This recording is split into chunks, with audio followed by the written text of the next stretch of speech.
Bismillah, alhamdulillah, wassalatu wassalamu ala rasulillah wa ala alihi wa sahbihi wa man tabi'ahu wa wala, amma ba'd. Alhamdulillah, dalam siri-siri yang lepas kita dah tengok betapa Islam ni agama yang tersusun, sistematik, bersistem, menyebabkan kita ni tidak akan terkeliru dengan apa-apa yang dibuat oleh orang lain, yang dibuat oleh orang yang bukan Islam, ataupun dakwaan-dakwaan terhadap Islam, tentang Islam. Jadi kita akan tidak terkeliru. Kali ini saya nak kongsikan bahawa ada satu kaedah dalam Islam, terutamanya dalam urusan-urusan yang melibatkan keduniaan kita. Apa dia kaedah tu? Kaedah tu kata apa? Kita ni akan menilai sesuatu perkara berdasarkan apa yang diniatkan dan juga berdasarkan apa intipati kandungan dia. Bukan berdasarkan luaran dia ataupun zahir dia. Itu satu kaedah yang penting dalam ilmu fiqh. Iaitu apa? Saya bagikan beberapa contoh. Kalau dalam urusan jual beli, setengah benda Nabi SAW telah pun mengatakan setengah-setengah urusan perniagaan kita ni adalah riba. Yang mana riba ni telah diharamkan oleh Islam, yang juga diharamkan oleh Allah Subhanahu Wa Taala, bahkan di antara dosa-dosa besar, ibarat berperang dengan Allah Subhanahu Wa Taala. Tapi setengah-setengah orang dia tak nampak. Sebab apa? Sebab dia rasa kalau kata kita boleh beli barang kemudian kita jual balik dengan harga yang lebih daripada yang kita beli tadi, apa salahnya kalau kita pinjam duit lepas tu kita bayar balik lebih daripada apa yang kita pinjam.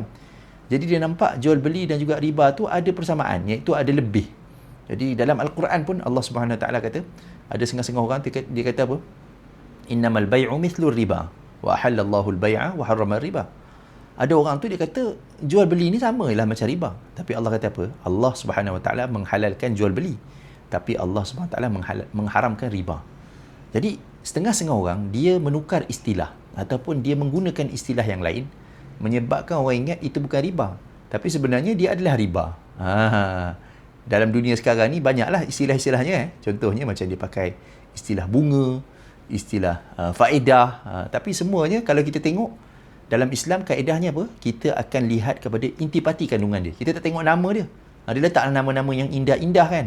Nama-nama yang cantik kan. Dia tak letak nama riba. Saya menawarkan pinjaman dengan kadar riba yang paling rendah. Dia tak sebut riba sebab perkataan riba tu nampak konotasi negatif tu terlalu jelas.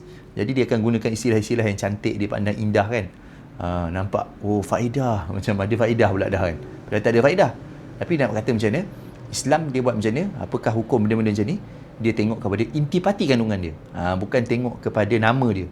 Kalau kita tengok intipati kandungan dia tu bersesuaian, bertepatan dengan syariat, jadi kita akan nasihatkanlah gunakanlah nama yang jelas. Tapi kalau intipati dia tu bertentangan, bercanggah dengan syariat, kita kata bercanggahlah urusan tu, urus niaga tu salah lah, tidak patuh syariah lah, tak perlu kita tengok nama dia dah. Itu contoh yang pertama. Contoh yang kedua, katakanlah ada orang tu dia beli minuman ataupun makanan yang haram, makanan tu haram, tapi dia letak nama-nama yang halal. Dia letaklah nama-nama Islam, nama-nama bertakwa kan. Tidaklah menghalalkan makanan yang haram tu. Tu contoh yang kedua yang mudahlah, tak payah nak bagi lebih-lebih sangat. Contoh yang ketiga, bila kita membuat sesuatu kan, kita buat sesuatu. Contohlah saya solat. Ini dalam urusan ibadat. Saya solat, saya sebenarnya nak solat maghrib. Tapi saya tersasul masa saya nak lafazkan niat tu, usalli fardal maghribi tu, saya tersasul, saya sebut usalli fardal asri arba' rakaatin adaan lillahi ta'ala. Padahal saya tahu, di dalam hati saya tahu dengan jelas, dengan jazam, yang saya sebenarnya tengah solat maghrib. Tapi nak buat macam mana? Saya sebut. Tersalah sebut di mulut. Jadi Allah Ta'ala kira yang mana? Allah Ta'ala kira yang saya tahu di dalam hati.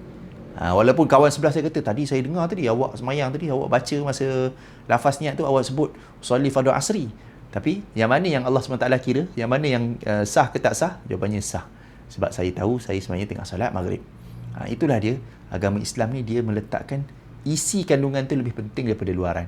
Bahkan setengah-setengah orang dia rasa, setengah-setengah orang dia kata terbalik pula. Dia kata, kalau macam tu nama tak ada masalah lah kan. Contohlah dia letak nama-nama makanan yang halal, tapi dia letak nama-nama yang tak elok. Dia letak nama-nama yang tak elok. Contohnya dia katalah nama-nama alah benda-benda yang tak elok lah. Saya tak nak sebut benda tak elok ni. Tapi dia letak sebenarnya isinya makanan tu halal. Jadi kalau kita pergi kepada proses persijilan halal JAKIM ni, memang JAKIM akan kata tukar nama lah. Nama tu tak boleh. Sebab nak dapat sijil halal JAKIM ni bukan setakat isi kandungan dia kena halal. Tapi nama dia tu pun kena tidak mengelirukan lah. Jadi kalau nama dia tu dia gunakan istilah-istilah yang haram lah. Contoh dia kata arak halal. Tak boleh lah. Macam mana arak tapi halal? Betul-betul tak? Ini sebenarnya bukan arak. Sebenarnya bukan arak pun. Jadi kalau bukan arak, jangan namakan arak. Macam tu. Bukanlah kita tidak memandang berat kepada nama. Tapi yang Allah SWT lebih tekankan adalah yang di dalam hati. Contoh yang lain pula. Kadang-kadang ada orang tu, dia takut sangat apa yang dibuat dekat dunia ni tidak nampak. Maksudnya tidak jelas dia punya kesan dia tu. Dia buat apa-apa ni, kata, saya buat selama ni, tak nampak hasil dia dekat dunia ni. Jadi dia rasa takut. Sedangkan Allah Subhanahu Wa Taala tidak pernah mensia-siakan amalan kita. Wa ma kana Allahu liyudhi'a imanakum. Allah Taala tidak akan mensia-siakan iman kita.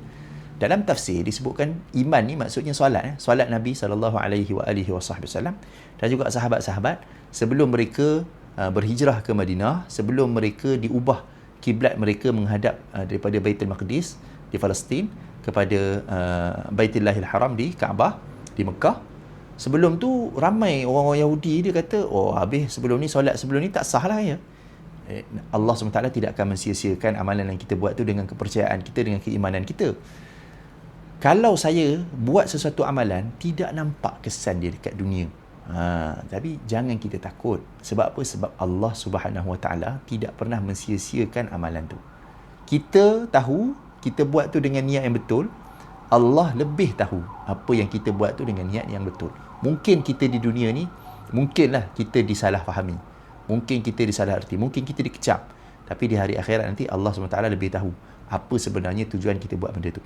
Tetapi tidak menafikan kalau katakan kita ni mengelakkan orang lain bersangka buruk dengan kita.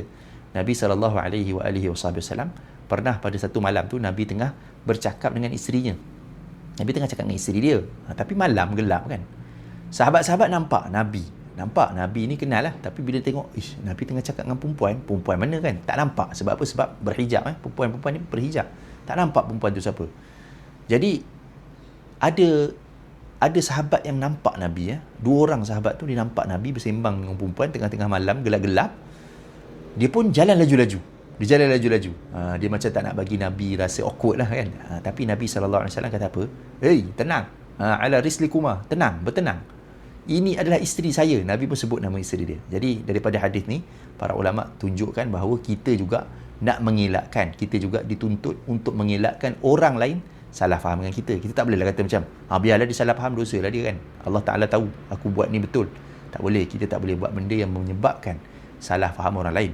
Tetapi yang lebih penting adalah Allah akan menilai kita berdasarkan niat kita. Jadi bila kita ada kesedaran tu, kita tak akan rasa takut dengan apa yang kita buat sekarang ni. Kita tak akan rasa takut dengan pengurangan hak kita di sisi Allah Subhanahu Wa Taala. Contoh yang terakhir, setengah-setengah orang, ni bahaya mungkin kerana kesilapan ataupun kekeliruan sewaktu dia belajar lagi, dia telah tersalah faham sesetengah istilah dalam ilmu-ilmu Islam.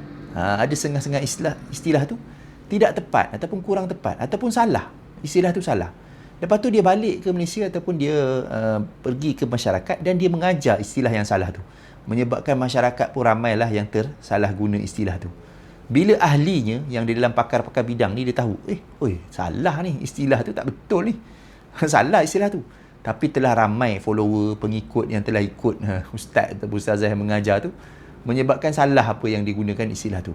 Jadi dia kata, tapi istilah ni tak salah. Istilah ni dari segi bahasanya, perkataannya tu, istilah yang betul. Bahkan istilah tu mungkin ada dalam kitab-kitab, mungkin ada istilah tu. Kita kata apa? Di dalam Islam kaedahnya apa? Kita akan tengok kepada apa intipati dia. Mungkin istilah tu kita kata tak apalah, istilah tu tersalah, tak apa. Tapi kita tengok apa intipati dia. Adakah intipati yang diajarkan tu benda yang betul ataupun intipati yang dia ajar tu benda yang salah. Jadi kadang-kadang dinamakan dengan nama yang salah. Lepas tu dia rujuk kepada benda yang betul. Jadi benda yang dia buat tu intipati dia betul. Kadang-kadang dia nama tu nama yang betul tapi intipati dia benda yang salah. Jadi nama dia nama yang betul. Jadi bila kita kata kenapa buat benda yang salah sedangkan benda ni salah. Jadi dia kata tak, ni nama dia betul. tengok, tak. Nama yang betul tu bila kita rujuk kepada ulama, bukan bermaksud apa yang dia buat tu. Nama yang betul tu mungkin maksud dia benda lain. Ini yang paling susah lah. Sebab apa? Sebab diketahui oleh pakar-pakar bidang.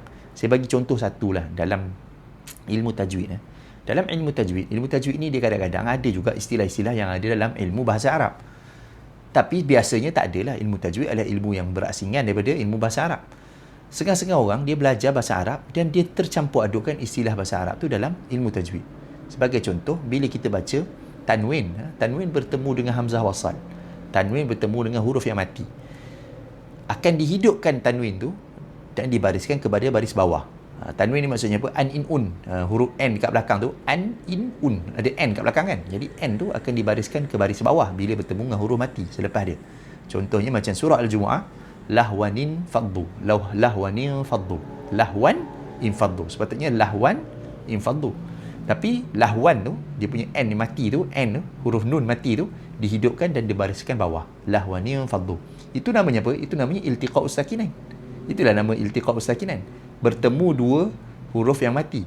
Setengah-setengah orang dia kata, oh itu namanya nun al-wiqayah. Dia kata, kita pun kata, nun wiqayah apa benda pula dah? Nun al-wiqayah ni dalam ilmu bahasa Arab. Iltiqa'us sakinain pun ada dalam ilmu bahasa Arab. Tapi nun al-wiqayah ni dalam ilmu saraf, maksudnya benda lain yang tak ada kena-mengena dengan tadi.